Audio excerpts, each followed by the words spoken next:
All right, welcome to the latest edition of the 941 Sports Zone. I'm, Spitz, Golden Temple Englishman. I'll explain. You're John, bring on Copperhead Masoni, Be and you're going to explained bring as it well. on Thursday morning. You and your gang are heading up to Copperhead to play a little golf, huh? Little weekend up there. So we get 2 rounds at Copperhead, 2 rounds on the South course. Both nice. Copperhead obviously having the layout that it's a very tough challenge. So everybody's skills will be put to the test. So, but looking forward to it. Kind of looking at the weather like I normally do for what I do in the most of the day. I was always checking the weather out because of my work, but they're saying we're going to have a pattern. It's going to be a little west to east. So maybe some morning passing kind of thing. So hopefully that'll work out for us. Usually not as severe in the morning as in the afternoon. So that's and we're not really into the heart of rainy season. The ground won't be saturated. That's nice. Mm-hmm. So that'll be something a little different. Yeah. All right, the 941 Sports Zone presented as always by Mighty Dog Roofing of Southwest Florida, locally owned and nationally backed, delivering exceptional roofing for homes and businesses up and down the Gulf Coast. 941-251-4257 is the number, 941-251-4257. Let's start with something that involves the 941, which we really didn't think we would have. Right. We thought we'd be in a lull for about 6 weeks. But Cherie DeVoe, Lemon Bay grad, did it again. The Belmont Stakes on Saturday. The interesting thing about this, John, and the reason that I bet Golden Tempo, I didn't hear one single expert pick the horse. Right. I didn't, and I guarantee you I heard at least 20 to 25 different opinions amongst the 2 horse racing networks, soon to be only one, that are on the air. And not one person picked Golden Tempo. And listen, the horse, I think, proved himself beyond the shadow of a doubt. Did not have the same hot, wicked pace to run at. As a matter of fact, the half was a very pedestrian 48-2. The leaders weren't really hard pressed. 3/4 was in 112. And for those of you who know horse racing, that's just very moderate fractions, usually very difficult to close into. And yet Golden Tempo was set up again. Jose Ortiz with another tremendous ride, made every decision. It was eerily similar to the Derby. Had to go between horses to start, then found his way to the outside. He was between horses when they turned for home, and he had the most kick of anybody in the race. Yeah, I mean, now if I'm not mistaken, the length of the race at Belmont this year was the same as the Derby. Correct, so I think because it's at Saratoga and they can't do a mile and a half because you can't have a fair start because you would start literally on a turn. Right. So that being the case, I know there was a difference in for the Preakness. So I mean, I know this we can talk about that as we get in more into the story. Some people are saying, well, why didn't you do the Preakness? You could have been Triple Crown winner, this and that. I don't know if the horses just wasn't built for that ride, that mileage. The distance was perfect for the horse. Both times coming from behind, had enough time to catch up, but not a lot of time to sort of get tired, if you want to say that. So hats off, another really well-ridden ride, and a well-prepared horse. Yeah, no question about it. She did tell everybody that would listen that the horse was improving. But, again, everybody, Renegade, it's really interesting because a lot of times, and again, I'm a horse player, so I'm going to speak from a little experience. When you see a race and you see that one horse beat the other horse by a neck, and one horse is 8-5 and the other horse is 6-1, and you're talking about the same 1.25 mile distance, well, you always bet the 6-1. And in this case, Golden Tempo went off at 6. I still can't believe the horse paid $14 to win. And I know there was a lot of people in Renegade's corner, and he had his ride. He had his trip. He had his chance. Golden Tempo looked him in the eye and put him away before he put Commandment away. Right.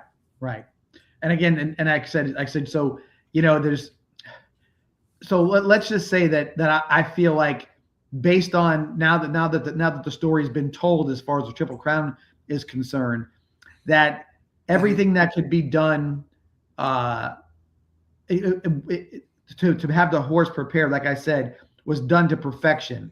Because when you say it's the same ride, the same way, right? Because the game plan was the game plan.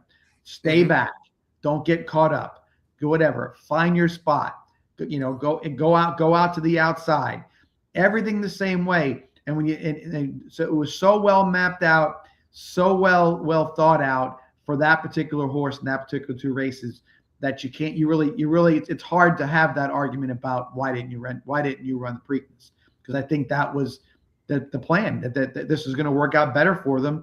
And now you can say, validation on the horse. If you thought there was that horse was worth some money after the Kentucky Derby, it's worth probably double that now. At least. So I think that if you're looking at everything, and you're looking at it from an insider's perspective, or this was done to perfection. And for the second straight year, the horse that won the Derby skipped the Preakness and won the Belmont, and pretty much in the same fashion. So it brings back the conversation, and it's getting louder by the day. You know, and the reason the horse wasn't brought back is because he had never run races that close together within 2 weeks. The horses usually got a 4 to 5 to 6 week break. And, you know, Cherie DeVaux and the entire team thought, hey, you know, why mess with success? And so now the people that, you know, the Triple Crown, you have and I mean, there is nobody in the middle. You either, hey, the Triple Crown's been this way forever and a day, it should stay this way. And you've got, listen, we don't train horses like that anymore. We really need to look into maybe, you know, the Derby in May, first week in May, Preakness first week in June, Belmont first week in July. What corner are you in, John? I think as times change, you have to adapt. Okay, you have to adapt. If you don't, then you're never going to see a Triple Crown winner again. I shouldn't say that, but it's already hard enough. It'll be almost non-existent at that point. The only thing I can say to you is that the idea of the race being the way it's been run, do we now put that asterisk on there that says, well, before they did this and now it's this? It's no different than saying Babe Ruth hit 60 home runs, you know, in 100 and something games, and after that went to 162, and you can't, you know, if you're going to change everything, it changes the whole dynamic of what the race has been built on. But again, you have to figure out, for the athlete, which is the horse in this particular case, specialties, and again, horse racing is about making money. Let's face facts. Okay, that's the deal. The horse wins, everybody wins, they make money. But now that they're looking at it, they're not just looking at it by saying, well, let's throw our best 3-year-old in the Derby and try to win the Triple Crown. Now it's like, no, let's put our 3-year-old in the best chance to win, so it's a better deal for us on the long term. So I think it does need to change. The month to month thing is interesting to me, but maybe they could even condense it down to, you know, 3 weeks and then 4 weeks or something along those lines. They can find a way if they want to. Absolutely. And that's going to be the key, is if they want to. Golden Tempo, it's very interesting now. The horse, obviously Cherie DeVaux, who we you know, is a Lemon Bay grad, but she actually was born and raised in Saratoga Springs. So it was a homecoming for her there. Yeah. She had a huge crowd there. And now Golden Tempo, you know, the way things shape up, there are a couple of prep races for what's called the Midsummer Derby, which is the Travers, which just happens to be at the same track and the same distance that they just ran the Belmont at Saratoga, 1.25 miles at Saratoga. The horse could train up to that, and it would be it'd be a significant layoff. It'd be about 10 weeks, maybe even 11. Or you can run in one of what they call the prep races, which either is the Haskell at Monmouth or the Jim Dandy at Saratoga. And again, the horse has already shown that he likes Saratoga. So I know it's an eighth of a mile shorter. It's only a mile and an eighth. And that may be a detriment to the horse. The horse might be better going longer. So that's what they thought with Sovereignty last year. So you got a decent price in the Jim Dandy last year with Sovereignty. So it's very interesting. You know, the other interesting thing, John, this might even be the best 3-year-old in her stable. Yeah. The horse that ran a couple of races before in a race called the Woody Stevens at 7 furlongs, Englishman, all he did was win by 6 lengths and broke the track record at Saratoga. Now, let's keep in mind, Saratoga's been around since Nebuchadnezzar. It's been around forever. Yeah. And this horse ran the fastest 7 furlong race ever at Saratoga, 120.40, which means 120 and 2, basically, if you do the fifth of a second thing, and won by 6 lengths. The greatest thing to me, John, and I don't know if you've seen this video, but they obviously had a cutaway to Cherie DeVaux as the horse is entering the stretch. She stands up, then she turns to her person. She goes, I don't even have to cheer this one on. This is done. Yeah. I mean, it was hilarious because she had another one of them moments, you know, in the Belmont. She was screaming and yelling and they were hugging and doing everything else. This one was like, oh, yeah, well, Englishman. And he ran the fastest Beyer figure. Now, Beyer figures is what DRF uses. You know, if the track was the same and it's hard to explain, but he ran the highest Beyer figure in a very long time, 115. Now, this horse is not a router, and she figured that out early. As a matter of fact, he ran in the Pate Mile at Churchill Downs on Derby Day.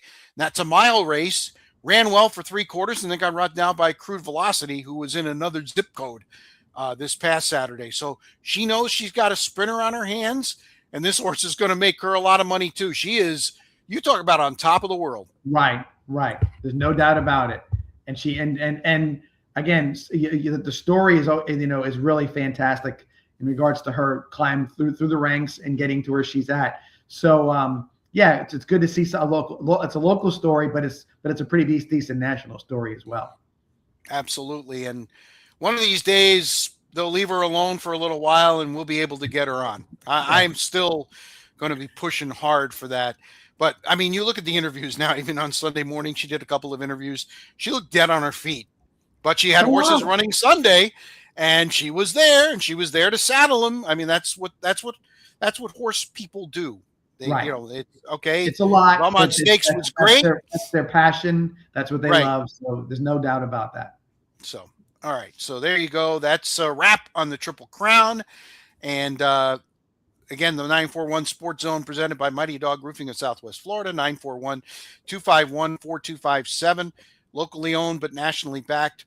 They do a tremendous job. Get those roofs taken care of before we get into the meat of the rainy season and, dare I say, hurricane season. 941-251-4257. Got some interesting. Can't avoid it, Rich. Can't avoid the saying that hurricane season is there, and you got to be aware of it. So there's, we're all hoping that forecast though is correct. Yes, absolutely. And even if there's one, it's nowhere near us, if you will. Yeah. I still consider it, even though I'm up in just north of Boston, I still consider it us. It is. It definitely let's make sure it's not July 24th. Yeah. Which is our high school football preview, which is going to be at Carroll GMC. Looking forward to it. We're going to keep telling you all about it. Trying to get hold of all the coaches. If you're a coach that watches this and you see John Massoni come up on your phone, pick it up. Yeah. If you want to. They're good. They respond pretty well. I always thinking like, do they remember me? Because I always put, this is John Massoni, but it's good.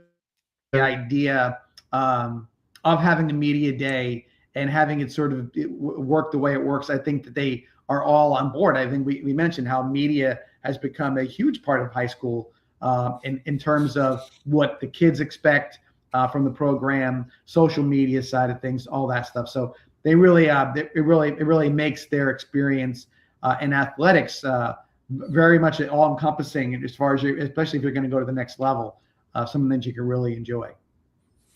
All right, I'm going to deviate a little bit from this, John, because we do have some breaking news as we come to you late Monday afternoon, and is it what I think it is? Is it Texas Tech?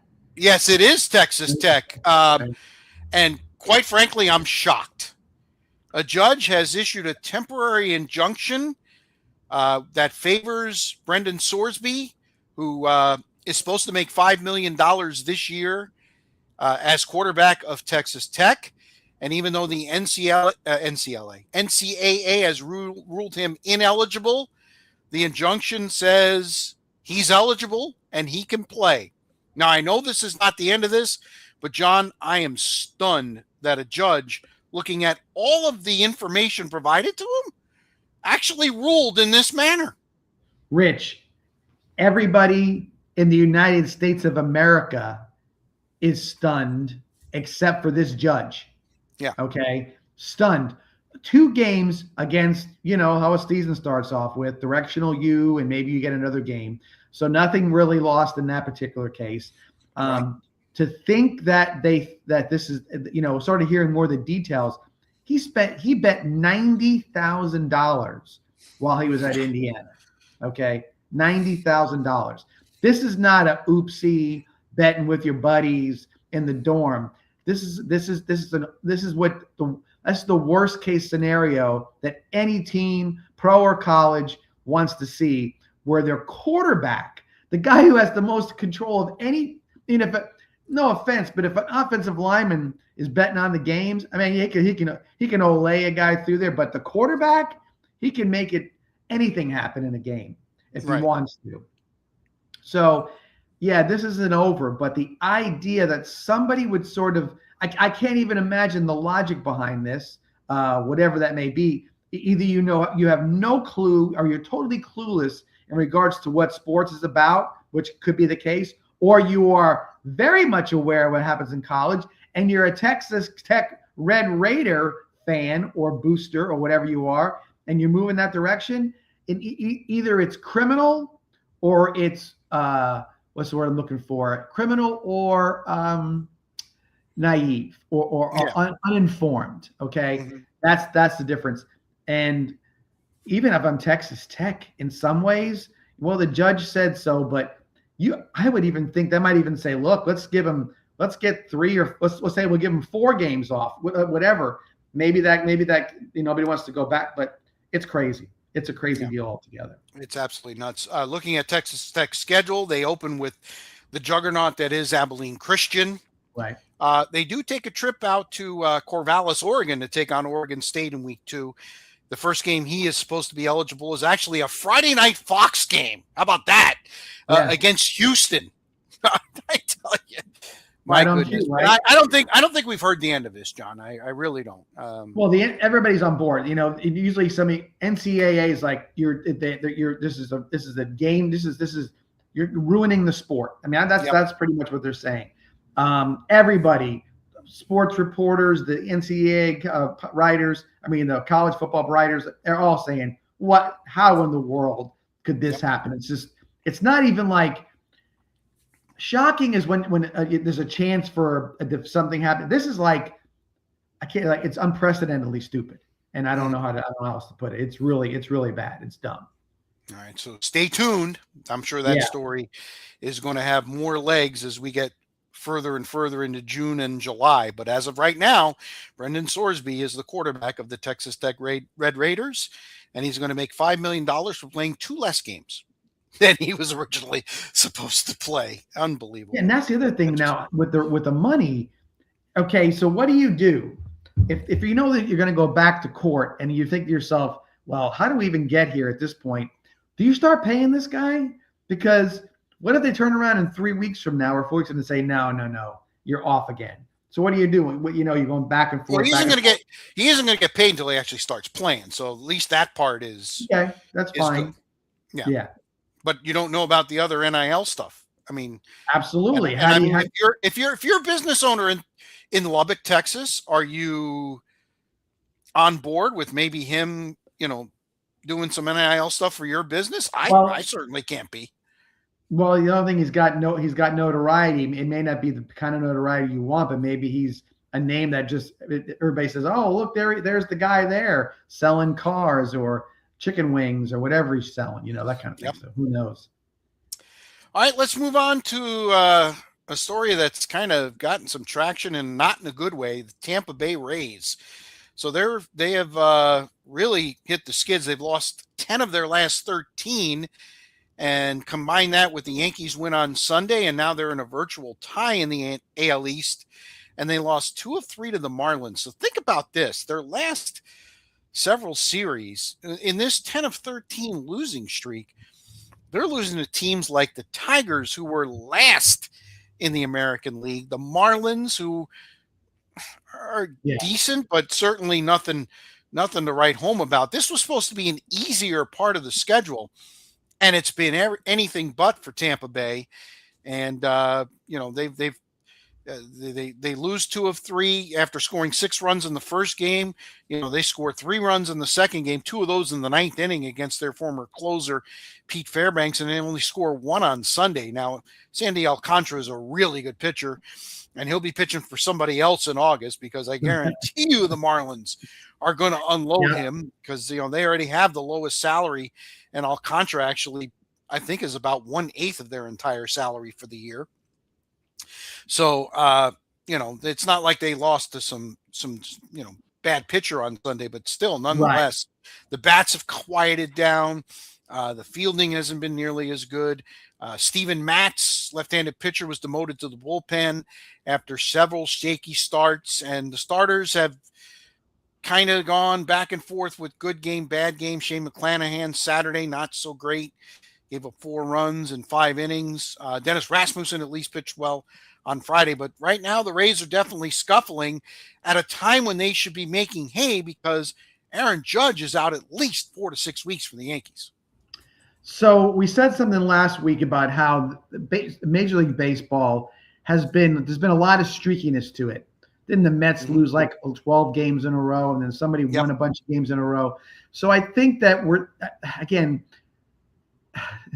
it's the Rays. It's a marathon. Right, but I think with the Rays, in some ways, have sort of set a tone, or set a sort of a track that other teams are doing. Like the A's are having a good run, right? Let's just say the A's. Do we think they're going to be there at the end with all this situation going on with them? Probably not. Right.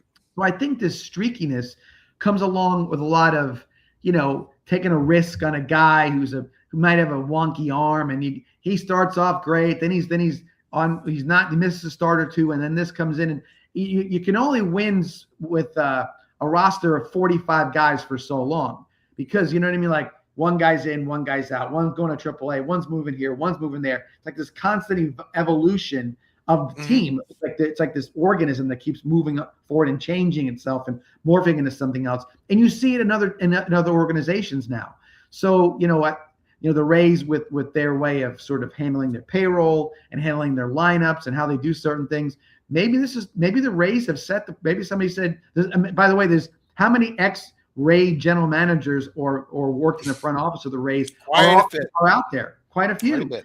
Mm-hmm. So it may be out there that this is sort of what's going on, and this is maybe how baseball is going to be. You're not going to have a consistent winner. You're going to have a 7-8 game winning streak and a 10-game losing streak and whatnot, because it all depends on how healthy you stay and how you can finagle and move your lineup around to make that happen. All right. The other thing we want to talk about is the bats have cooled off, except for Yandy Diaz, who continues. They only had 5 hits on Saturday. He had 3 of them and a couple of RBIs.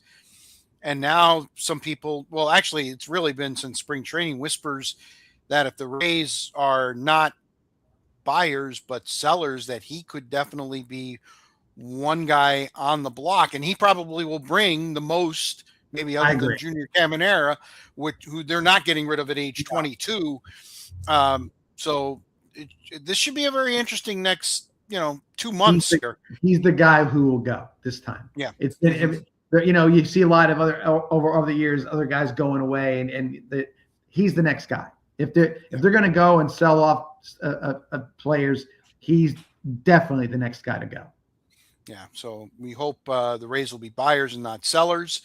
Aaron Judge, and again, one of our fond listeners in the Jacksonville area, kind of hit me up this weekend's like, and he's a Yankees fan. I'll admit that. And I mean, both I'm not a Yankees fan. I'm hardly, but I do follow New York sports. I grew up in New York. Sure. You grew up in New Right. York. I thought it was interesting. Saturday night, they had an interesting broadcast on Fox. They had Derek Jeter, David Ortiz, and A-Rod in the booth with Kevin, and I always forget Kevin's last name. The guy that does the football too with Brady. Kevin Earhart.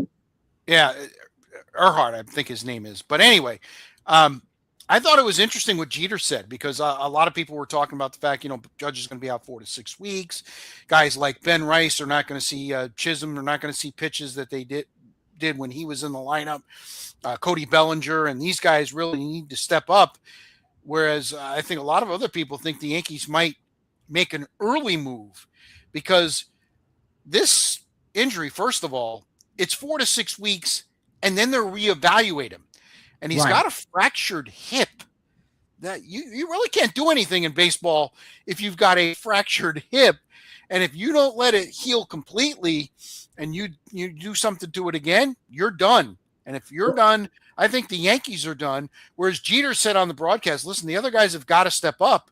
If they're worthy to be New York Yankees, they need to step up. Where are you on this, John? Oh, I agree. And by the way, the worst thing you can hear as an athlete is a hip issue.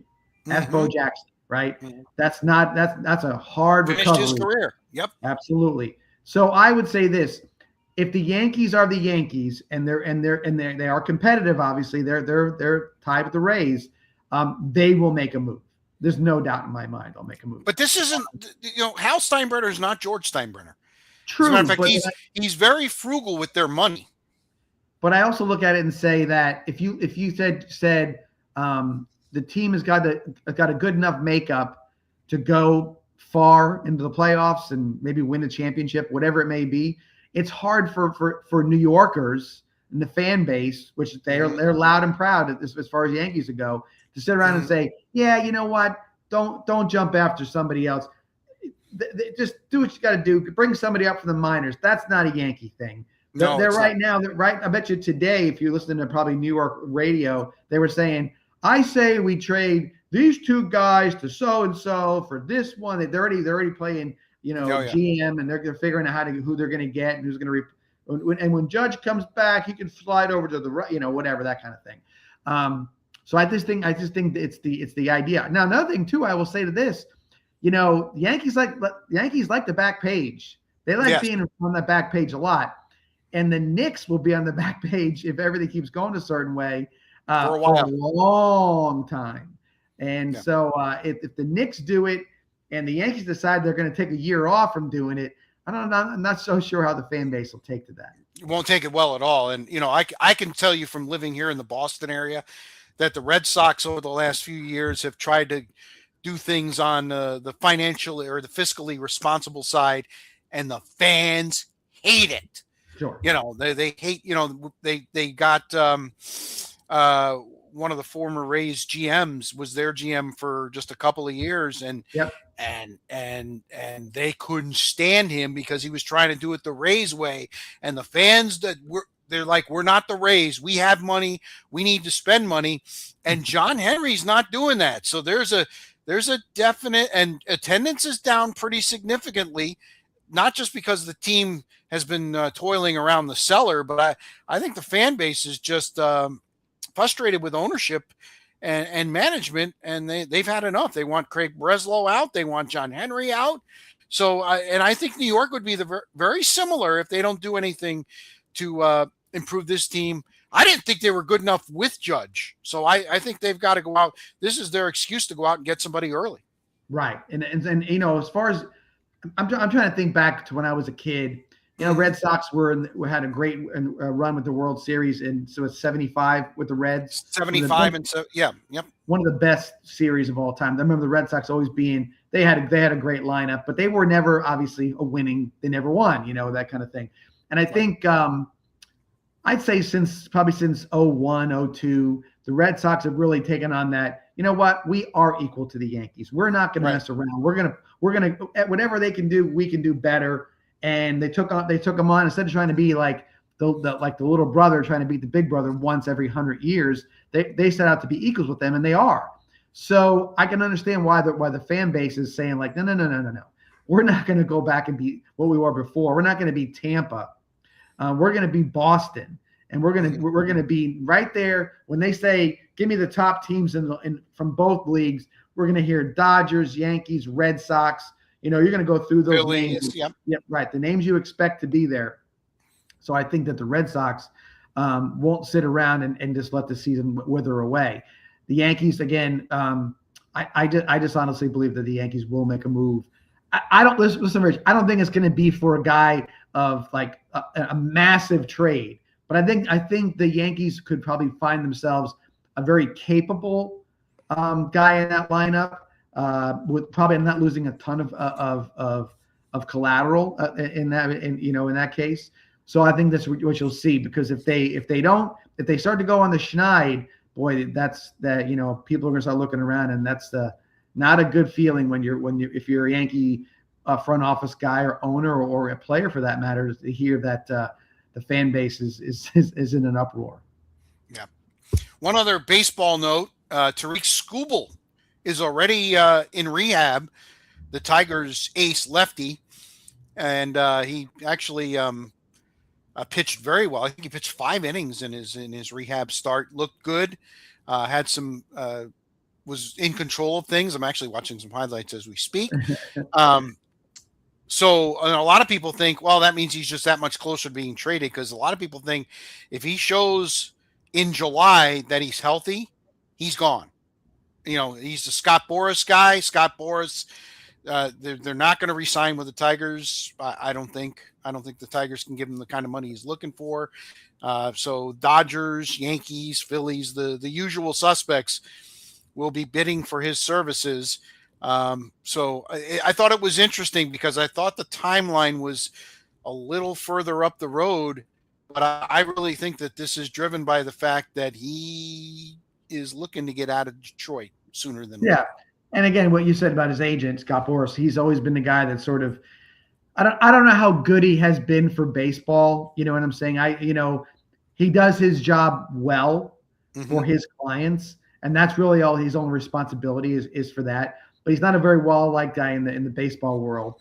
And so he's gonna, if he doesn't care if the Yankees and the Dodgers have all of his players, he knows they're going to get paid. He's going to get paid, and so be it for the rest of the league. I think, well, I don't know. I think he should stay with the Tigers, but I can't see any scenario other than he doesn't pitch well in July, and nobody really wants to pay the kind of money for him. Yeah, I guess I think that's and you would think that Detroit baseball, they've had their moments. Let's just say, right? So it's not the worst. It's not the worst case scenario. It's not. You're not just in obscurity. You're playing in a big market. I don't know. I just it's kind of hard to say, because all I can think of is thinking that Scott Boras is going to walk into the Tigers and say, "Okay, you guys ready to pay this much money?" And it's because we're staying here only if this is the number, and it's probably something that nobody would pay, and he's just going to move on from there. Except the Dodgers, of course. Right. They can afford it. They'll do whatever they got to do. Right. Exactly. And this, they're still quote unquote negotiating. We're still looking at a December 1st end of the collective bargaining agreement. And, if they trade Skubal to one of the big boys, I think that just drives a bigger wedge between the owners and the players, especially the haves, haves owners, if you will. Well, let me ask you this. Paul Skeens, right? I've heard that there's no way he stays in Pittsburgh. There's no way. So again, Do we remember We Are Family? And Pittsburgh was a great franchise with a great lineup. Willie Stargell, Dave Parker, can go down the 79 list. World Series, tremendous. Absolutely. And so you look at that and you say, they were always a top level team. And now you can't keep a guy off a rookie contract. It's kind of hard to be good when that's the fate you have to expect. So, are you like me? Salary cap has to be for listen, balance. I totally feel that way, and I've been talking about how well covered baseball has been this year. NBC's done a great job. There's a lot of places to watch a baseball game if you want to, right. And it's been really there's something in place now with the network that I think really can get baseball to get some of the fan base back.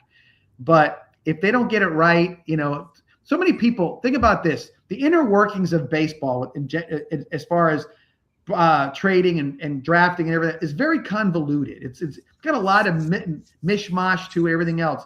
And and again, the money, luxury taxes, and all this other stuff, right? Then look at the most popular sport, which is football. It's transparent. You're watching them do their job on prime time when they're doing the draft, right? You know the ins and outs of why you would trade this one person for this situation. Everybody has the same amount of money to spend. So your GM is not like somebody who can hang around for 30 years and kind of be mediocre, because eventually you say, wait a second, why are we not able to get better? And then of course now as you look at it in the NFL, we don't blame general managers in the long haul of a bad team. We blame ownership, and rightfully so, because they're the numbskulls who can't get the front office right or the right people involved. So I think with baseball, that if they have an opportunity to kind of recapture maybe some fans who just don't want to put the time into it, the tempo of the sport has gotten better. There really is there's some interesting things happening. The World Baseball Classic, I think, is also a thing that really sort of has ignited a little bit more interest in baseball. But if they don't do this to get this next deal right, it's gonna become more and more of the haves and the have-nots. I would tell you, while baseball wants to expand like every other league, sometimes I think that they're moving towards a point where they're saying we're going to close up franchises. Rather than move them around and try other markets. I think that's going to happen because the NBA. I've used this analogy before. There was a point in time where they were going to go broke. It was over, and I'm talking late '90s, early 2000s. I want to say that was, and they had to make an NHL that was in the same boat as well. So I'm not saying baseball is in that kind of situation, but it wouldn't surprise me if some teams just become just obsolete. They're just going to be the bottom dwellers, and that's where you go. And then when it's like almost like Premier League, where you're relegated to play in with Miami, but if you get good enough, someone will come and grab you up, and you get pulled up to the next level. All right. By the way, you heard the Mighty Dog in the background earlier. Mighty Dog Roofing of Southwest Florida, bringing you this and every episode of the 941 Sports Zone. We're on episode 42, John. 42, 10 before the full year. Does the Mighty Dog like chicken wings also on Monday night? No, he does. He loves chicken wings. The Monday night 50-cent wings up here at the place we go. 941-251-4257 is the number. 941-251-4257. Mighty Dog Roofing of Southwest Florida. Locally owned, but they have national backing. All right. A couple of things. I want to bring one more baseball thing up before we move on to the NBA and the Stanley Cup Finals. Last week, as was expected, the Bucks raised their hand. All this money is going to the Rays, and the Bucks are like, wait, we need improvements to Raymond James Stadium. We don't have, we were here first, and we're here, as opposed to them moving here. Right. And that's kind of started to enter into the conversation. And is Tampa going to be in an either or situation? Because the Bucks, the way things are now, are probably not going to get another Super Bowl until they do some major work to Ray J. And there were a lot of people that knew this was coming, and now it's here. And the Rays people are starting to get a little nervous because the memo of understanding is one thing, but it's non-binding. And now that Tampa, now that the Bucks have raised their hand, John, this starts to get a little dicey. So, Rich, I've sort of taken a break from the stadium talk, not following a lot of different stuff. But you tell me this: didn't the governor come out and say that the state was willing to kick in some money for the absolutely? So, with that being the case, and Tampa Bay is a decent sized market. Television market's like 11 in the country. So they're 11. I think it's top 10 now. Yep. They've had Super Bowls here. Obviously, weather is a big deal as well. They've had championship teams as well. Tom Brady came to the Bucks to try to win a championship, and he did.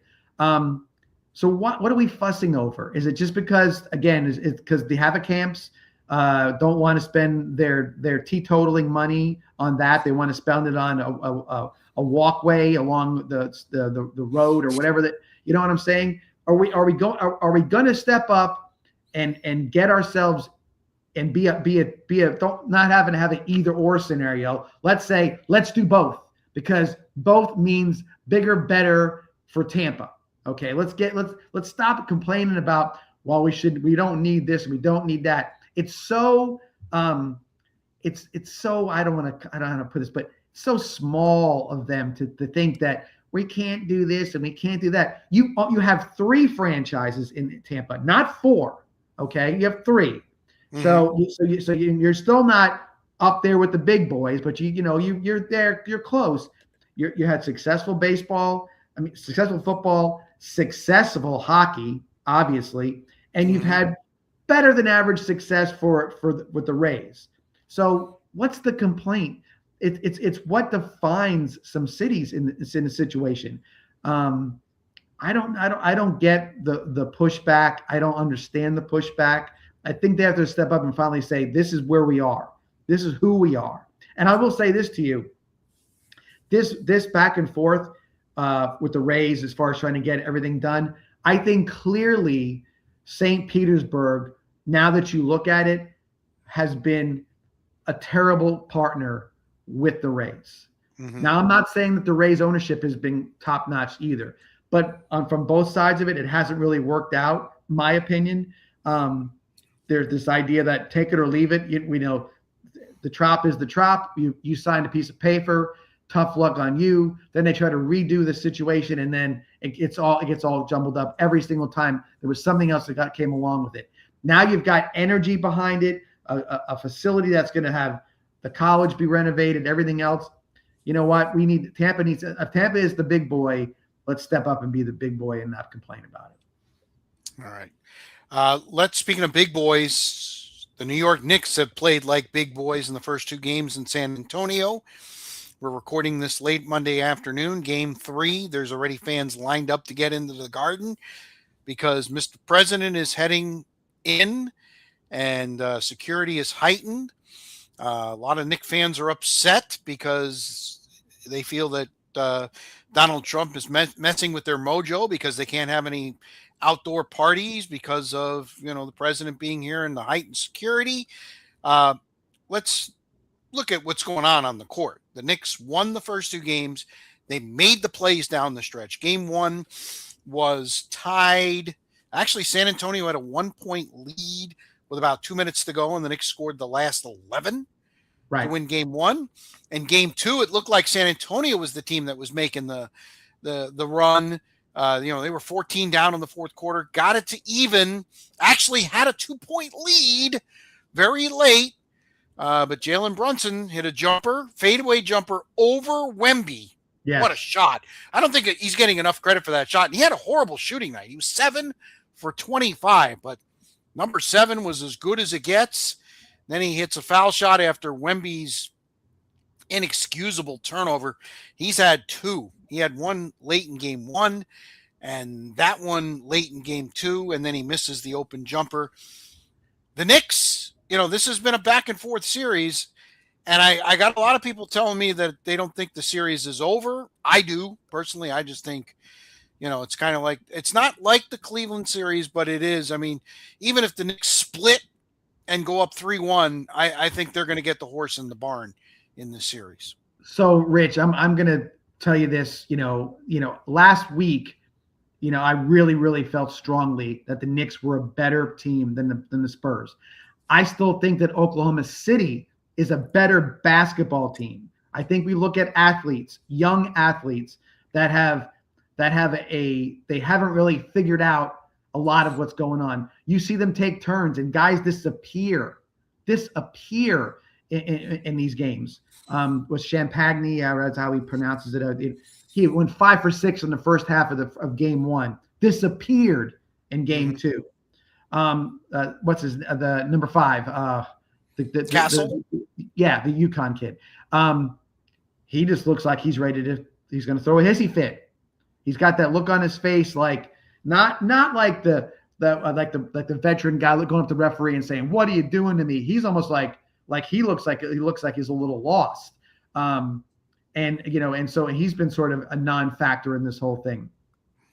Wemby, 22 years old, if I'm not mistaken. Correct. He needs 25 more pounds and a lot more basketball under his belt before he's going to be the guy. Okay, he's really good. Don't get me wrong. I'm not saying that he can't carry a team to a long distance, but the Knicks are cold-hearted right now. Mm-hmm. They played their worst game in game 2. They gave the game away. Brunson did not shoot well. Still got points, but did not shoot well. To see them, the first time I've really seen them collapse in the fourth quarter and still come out and win the game. When it came right down to it, when they needed a shot, the Knicks got it. Spurs didn't. So I look at it and say, there's going to be a lot. The Garden is going to be insane. Yes, it is. And then you add Trump to the whole thing, right? It's going to be even further insane. And I don't know if the Knicks get up 10 in the second quarter, that it could just be over.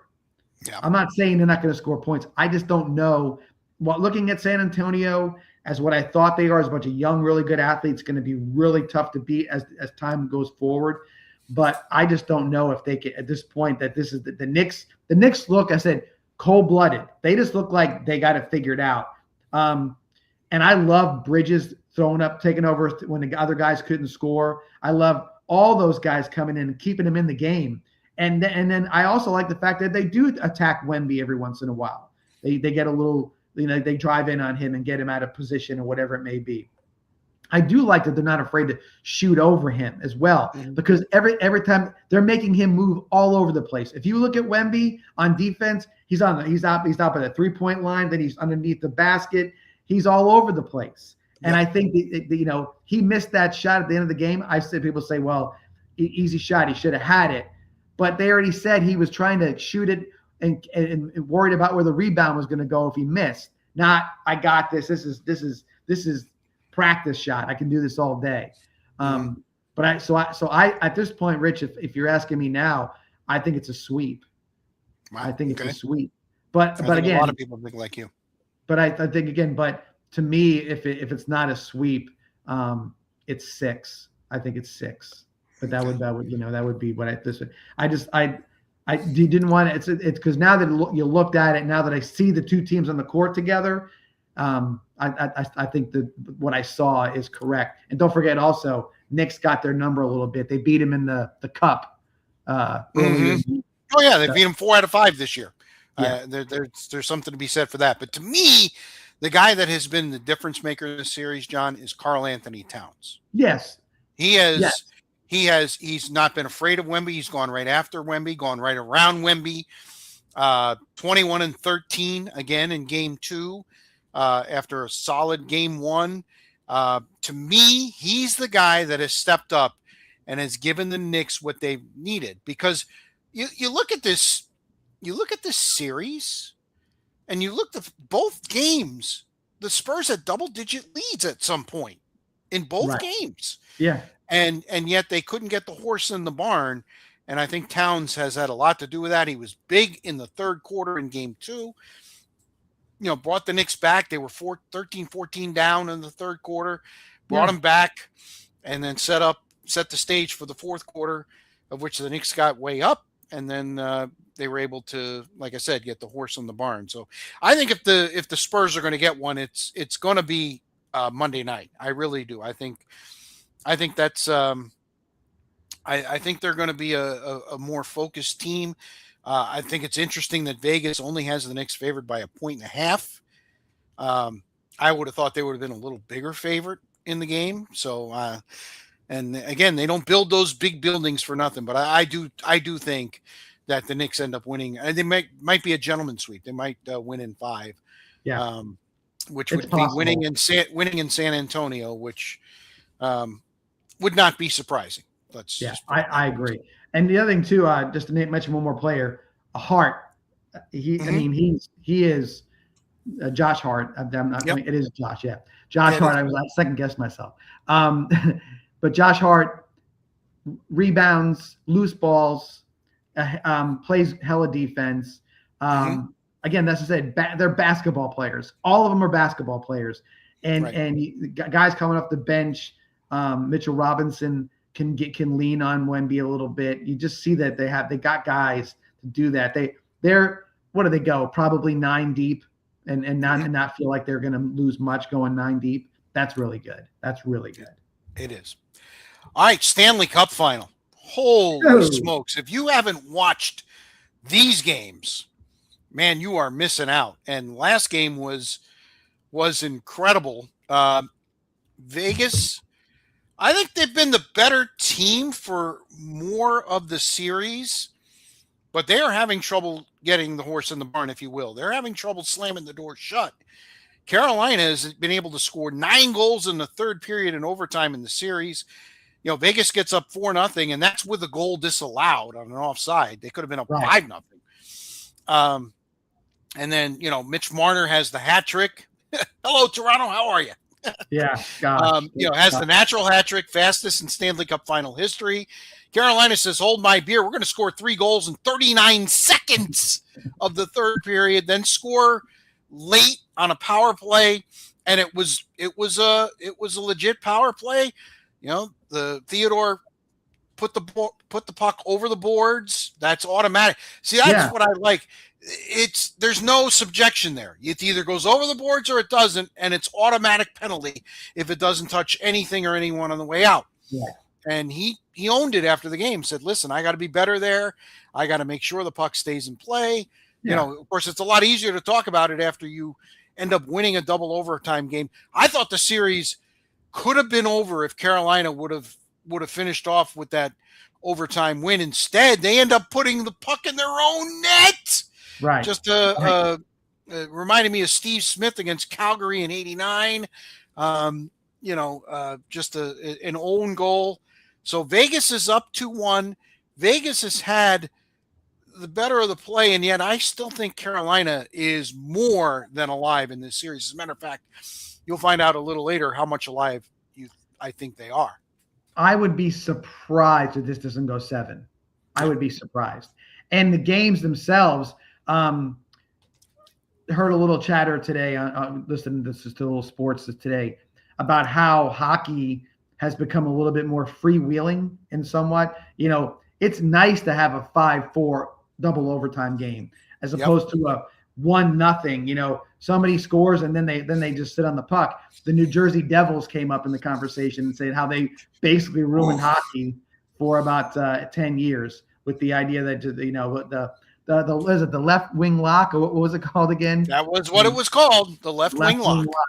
And you could do nothing. And of course, obviously changing the rules around, having a 2-line pass that you didn't have before because it just changed everything.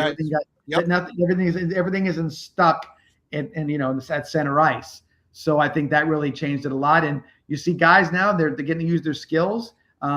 It's not obviously international hockey, but it has a little bit more of a flair like the international hockey does.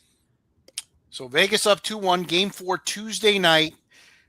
in Vegas. If Vegas wins, they get control of the series and are up 3-1. So um, it's a very interesting game, very interesting series. If you're not a hockey fan and you haven't watched, give it a period or two. I mean, these two teams, they seem very evenly matched. There have been things that have been going on in the series that are, well, again, you're talking about, you're talking about Vegas scoring 4 goals in the second and Carolina coming right back saying, hold my beer, and scoring 4 goals in the third. No game is ever over in this series. And the first team that thinks that way is going to be in trouble. And think about this, Rich, too. You always talk about hockey. It's always saying which goaltender is going to stand on his head to win usually wins the MVP, right?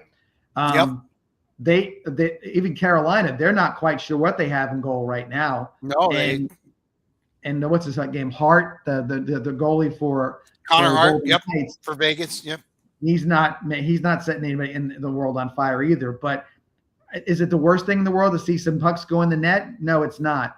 It just adds to the excitement. You can see the crowd feeding off that stuff because it's definitely every time there's a rush down the ice.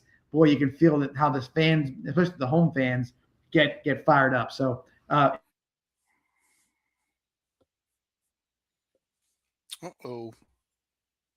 John be frozen. I hope this is not something that hopefully it comes back. Hear you, you can hear me. There you go. There you go. He's back. He's back. We're all back. Yes. Yeah. So, all right. And I love the fact that they're playing NBA and then NHL. I hate the fact that nobody played Sunday night. That was rough. That's the best night of television, and neither sport's going to play on. That made absolutely no sense to me.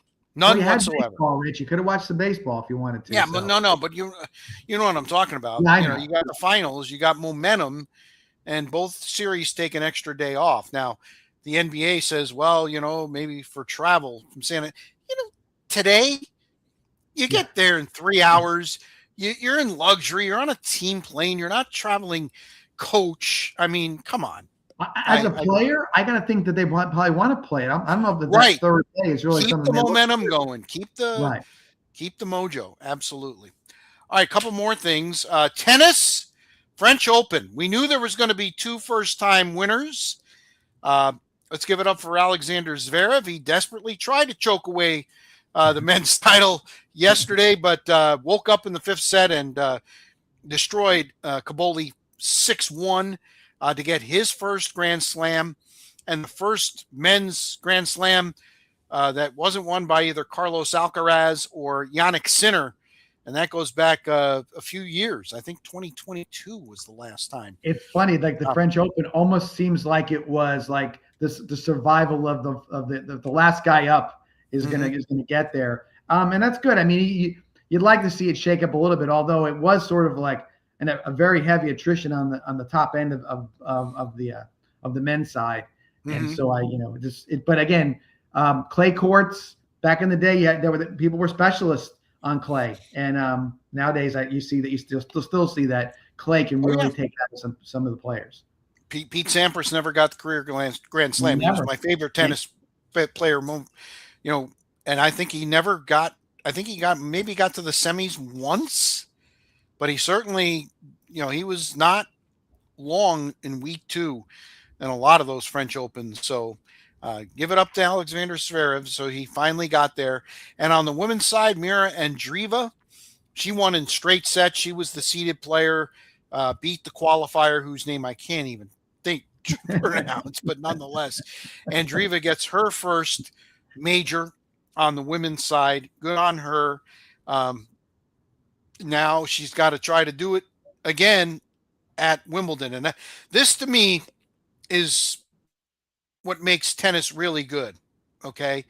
They go from the really slow, although it wasn't really all that slow, French Open clay to Wimbledon, which is like lightning. The grass courts in London. So you've got to serve, attack the net. Serve volley. Yep. Yes, sir. Yeah. So it'll be interesting to see if Zverev or Andreeva can make it even to the second week of Wimbledon. Of course, there is no Carlos Alcaraz again. Yannick Sinner, has he recovered from the physical ailments that, Yeah. in the French Open? I know you talked about that. That was one of your what's bugging me's. But certainly it brings some intrigue to that tournament, the fortnight coming up in early July, late June, early July in London. The 941 Sports Zone brought to you by Mighty Dog Roofing of Southwest Florida, locally owned, nationally backed, 941-251-4257. They go up and down the Gulf Coast, delivering exceptional roofing, not only for homes, but for businesses as well. 941-251-4257. Golf, JT Poston. What a day. Ended up playing 35 holes because of severe storms that rolled through Dublin, Ohio on Saturday. And if you're a golf fan, how about 10 hours plus, almost 11 hours of golf? A lot of Sunday, golf. If you had and ESPN Unlimited. At one point, Rich, 5 guys with 2 holes to go were all tied at 11 under. And you're like, well, how is this going to shake out? And Poston looked like he had lost the lead. He was over par for the day, and then goes out there and gets zones in and can't miss a putt the last 4 holes, and ends up winning on 2 extras, which made it for a great tournament, because that's a marquee tournament, because it's Jack's tournament. Everybody knows the course. There's been a lot of iconic shots around the greens. Paul Azinger makes, puts it in to win his only major. I believe it was the PGA played there. But then you have the Tiger Chip. You have all the different things that happened at that course that were really, really, very well known points in time, memories of that tournament. And the great thing to me is Jack's always around. He was around. At the end, he was around the final pairing. Yeah.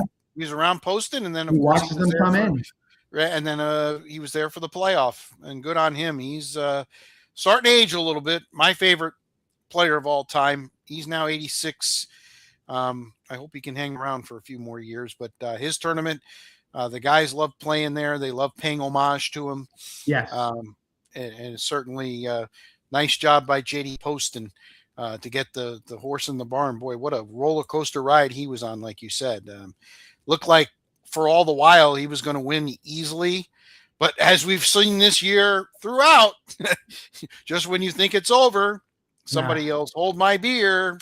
And they make comebacks, and good on Poston for those putts he made down the stretch. And I know we're heading to the next one, Rich, but that's, looking at how the men played out. If you were doing what I was doing, flipping back and forth, the women were doing the same thing at the U.S. Open at Riviera, another course that we've seen a lot of over the years. They play the L.A. Open or whatever now it's called, the Genesis Open. Right. And and you had they're very well known for their kikuyu grass. You hear it all the time, right? Yes. How sticky it is and how you can't get out of it and whatever it may be.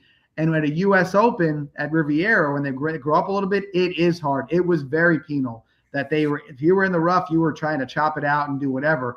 And some big names coming down the stretch. You have obviously the winner, which was Nelly Korda, but then you had Charlie Hull, who has been sort of a fan favorite. She makes a big putt on 18 to hold to stay at 7 and post a number.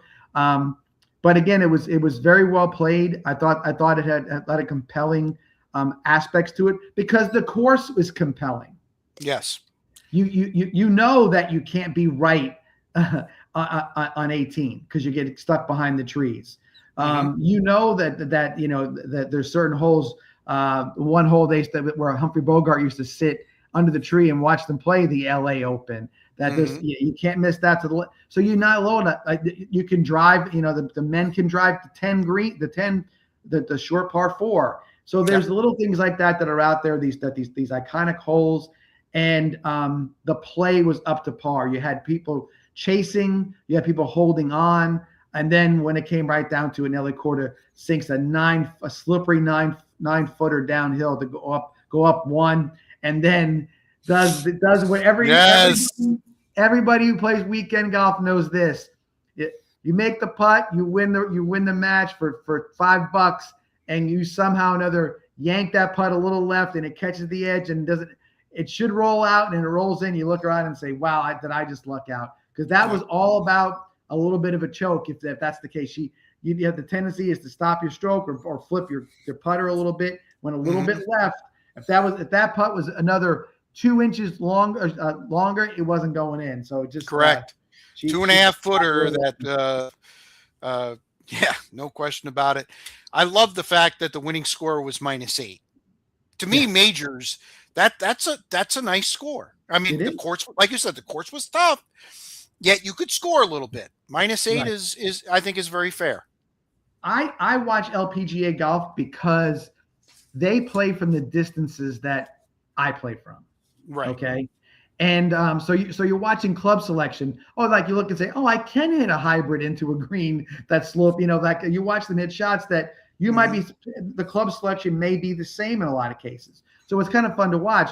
And there's certain golfers that, like some of the women that are out there, that are they have compelling stories, because they're not. They're not like the pros we know. They're the men that they all played college golf, this and that. The women do as well, but they're mostly younger, because a lot of times that they reach a certain age and they're like, hey, I'm peeling out. I started playing when I was 17 on the pro tour. I'm done. But like I liked seeing like In-Gee Chun. I think that she was like a 3-time major winner. She's not like a crazy obsessive golfer. Had made like missed 4 out of 7 cuts going into the tournament, and just kept scrambling away around the back 9. Bad drive, terrible decision on a second shot, drained a 12-footer for par. It was fun to watch those type of players grind it out and get into 18 where you still had a chance to win it. That was fun to watch. The last I'd say the last 9 holes of the women's tournament were really fun to watch. Very compelling. One other golf note, and it involves LIV. It's sure beginning to sound like they're not going to make it to the end of the year. Some of the reports coming out now could be 2 or 3 tournaments left, period. And I wonder what happens at that point. Should be very interesting. I don't even know who won the LIV tournament, but that's not the important news, because if they all of a sudden just fold up, how does this becomes a complete mess? Well, it already is a mess, but it really becomes a mess.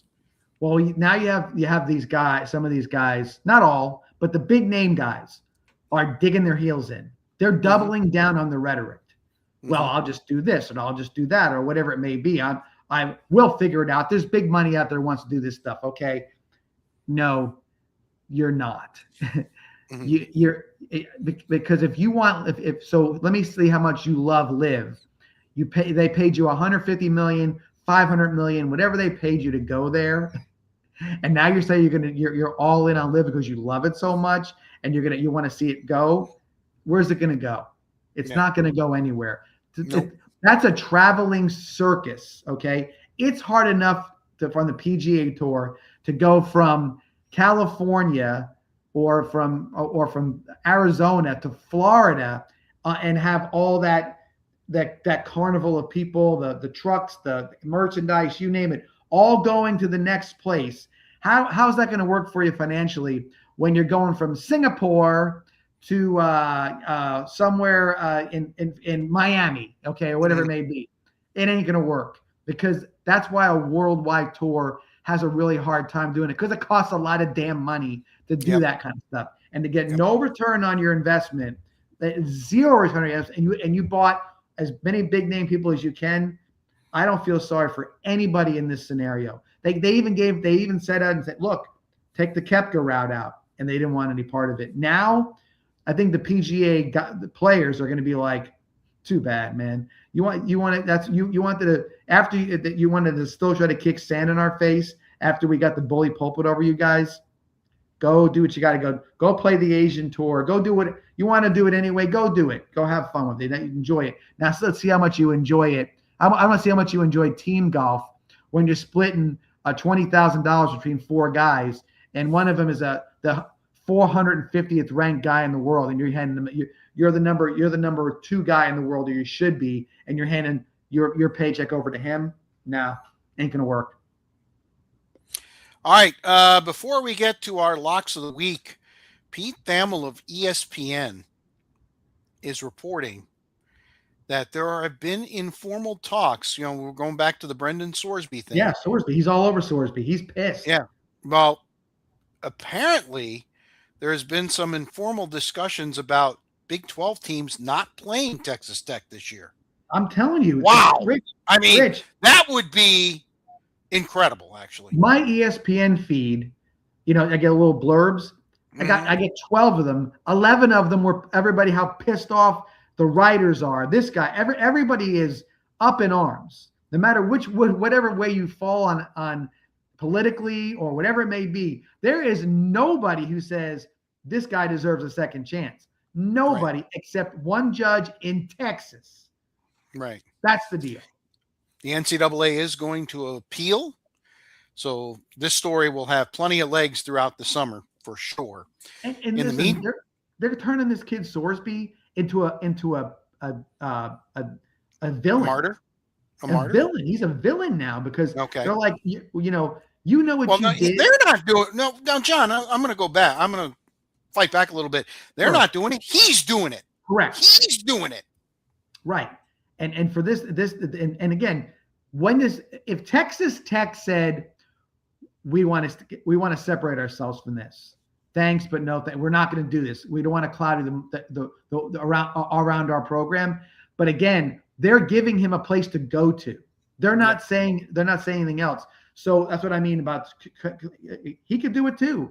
But man, that makes me worry because $5 million is $5 million. I'm not going to say that you shouldn't. That's significant. That's life-changing money. I understand that. Sure is. But at some point in time, you look and say, "Look, dude, you're caught. You're convicted. You're done. Take your punishment. And if you're really a good enough guy, it can circle back around. But this year, you're done. No college football for you." And they're fighting it. It's crazy. Yeah. All right, locks of the week. I'm catching up. I'm catching up. I had the Knicks winning at least one of the first two in San Antonio. Obviously, we know they won both of the first two. John, you were eliminated about 20 minutes after we went off the air. I got very softball crazy, and I just kept on hearing how good Alabama was and how they're top to bottom. The lineup was great. They were number one in the country. All the different stuff, and it just didn't happen for them. They got overwhelmed by better teams. I'm not saying that Alabama wasn't a very good softball team, but they got beat. So, and I wanted to go towards that softball angle if I could, put it out there. But I'll live another day. It's okay. Yeah. So it's interesting. Both semifinals, the team that won game 1 lost games 2 and 3. Yeah. Texas ended up losing the first game, and then they came back and beat Alabama twice. And Texas Tech did the same thing. I thought it was going to happen again in the final, but apparently Texas, back-to-back championships. Think about this. It's been Texas or Oklahoma for how many consecutive years, John? Yes, it's amazing. Because Oklahoma won 4 in a row, 5 in a row? Well, at least, and they've been holding fort. And you know what it is? Like if you watch these, those teams, they are seasoned. They've been there, done that. Yep. So it's not too big of a spot for them. And I thought, with Alabama, I thought they were a good team. I thought they could do that. I always kind of felt that the way Texas Tech was put together, that there was a lot of pressure on them because it was like, hey, we paid a lot of money for this, and we expect you guys to take the whole distance. And that got to be a little too much. And then, of course, softball, just like baseball, but they're a little different because you can go day to day with softball pitchers. When you got a really good pitcher who can control games, keep the ball down a little bit, it's hard to beat. It really is hard to beat. So that puts you at 22-15 for the season. I think you've lost 3 of your last 4 weeks. Could be on best bets, and I'm 21-16. I'm a game back. This is about as close as I've been since we started this darn thing 37 weeks ago. All right, who you got? So I'm going to go with sort of a little bit of the the daily kind of guy who likes to bet on weird prop bets.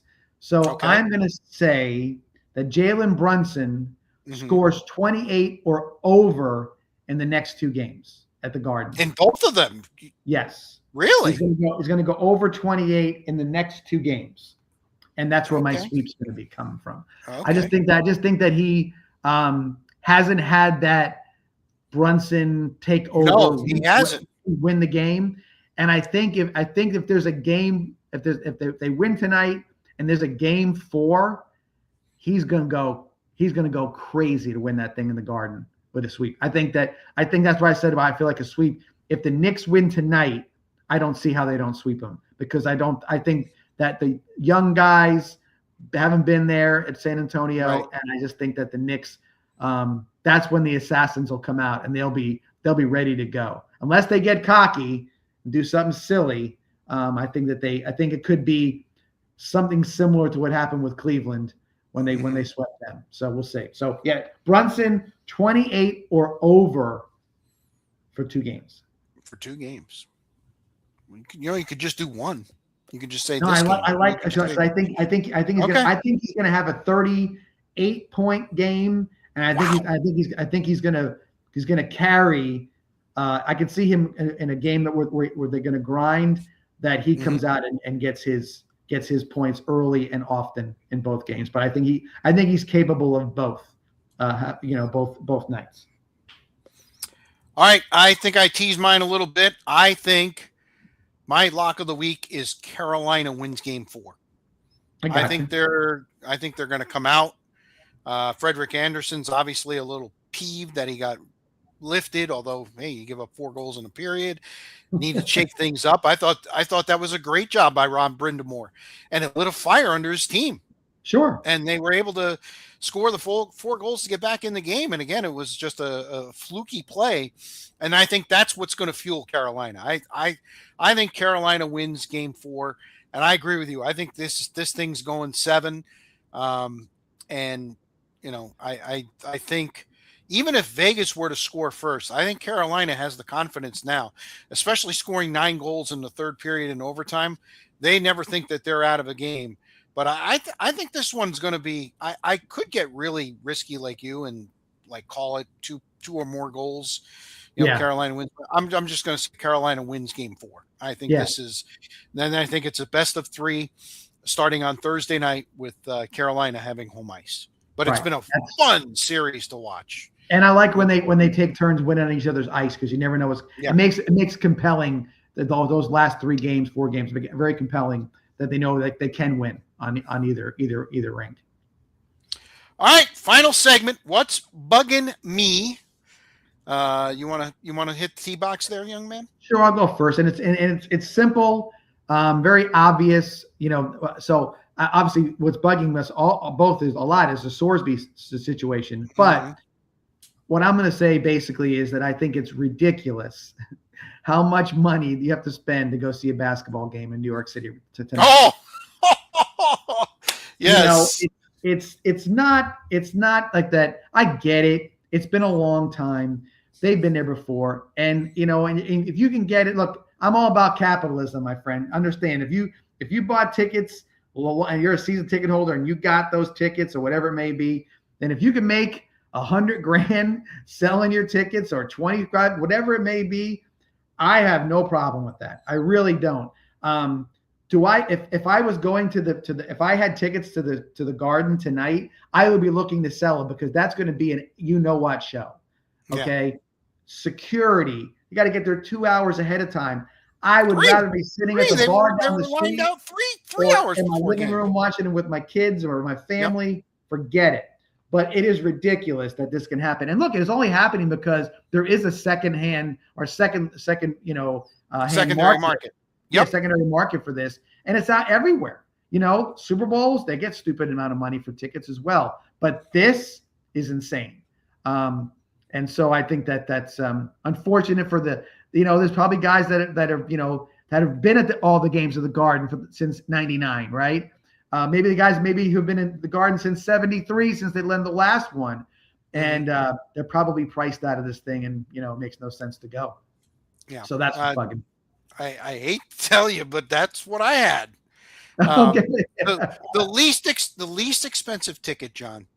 I just saw something as I looked up, $4,700. Yeah. I hope the scalpers eat those tickets. I hope they eat them. Right. Because, and it's sad because you're right. There have been people that have waited a long time for this. Okay, and yeah, if it's going to cost $600, $700, $800 a ticket, you might be able to do that. But the numbers that they're talking right now are just stupid. Over 10 grand per ticket. Yeah. And again, who's buying these tickets? I mean, seriously, I think it's garbage. I really do. And you're right. It is capitalism. And if somebody's going to buy them, hey, you know what? That's on them. But here's what it is, Rich. You know this. So I'm a Jets fan. I wear it. I deal with it. And somebody said, if the Jets win the Super Bowl, you'd go, wouldn't you? And I said, nope, I'm not going. Yeah. Why? Because I'm going to sit with a bunch of people who aren't Jet fans. I'm sitting with people. If there's dudes, yeah, right, people who don't know, people from all over the world. This is who's buying these tickets up. Okay, yep. I don't know. Maybe there's a million millionaires in New York City. Maybe there is, right? Who this could be a drop in the bucket to. But I'm guaranteeing you, it's gonna. Everybody's buying Nick gear, and they're coming from Montana and you name it, Arizona. This is an event. It's turned into an event just like the Super Bowl, and that's why they can get this crazy money, because the market is not just based on Nick fans competing with each other. It's very rich individuals from all over the world who want to be in New York City tonight. Yeah. So, all right. Well, that'll do it for this edition of the 941 Sports Zone. Episode 42 in the books, 43 coming up next week. We will have, I think the way it shapes up, Monday, Wednesday, Friday. Yeah, we should have an NBA champion, and hockey, I don't know, because Game 7 would be Monday night.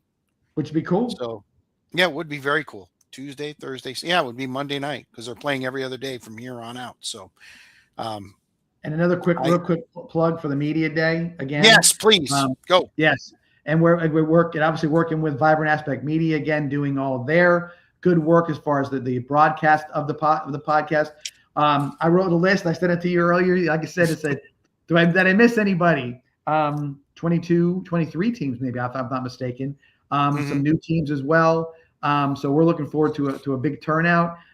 We've got some different things going on. Matt Geller in all in this year, which is great. Yes, he is. So we're gonna have fun with him. But yeah, trying to make it a little even more of of sort of a fun day or a fun period of time for everybody who comes in, because the teams are coming in increments, and we try to make sure they get as much hospitality and airtime as we possibly can get them. Right. But looking forward to it. And it's funny because even the people that are the most sort of tried and true high school sports guys, they're even a little excited about the idea behind it. You know what I mean? And it's fun. Looking forward to that day, and we really, really look forward to everybody watching.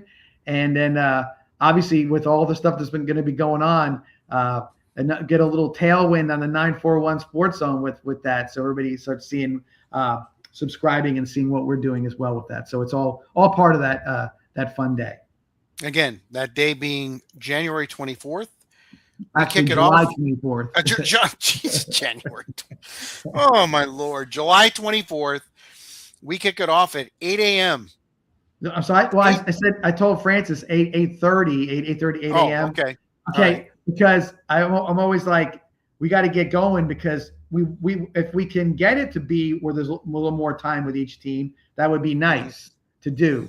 And I'd love to go from that time till 4:30 in the afternoon, if that would be possible. So that would be great. But once again, it's a lot of fun. Carol GMC with a great job hosting it. Man, when first time I did it was 3 years ago. It'll be 3 years ago now that I did it there. that the whole setup that they put together is really, really cool. It really is. It looks And that's Mrs. Carroll, right?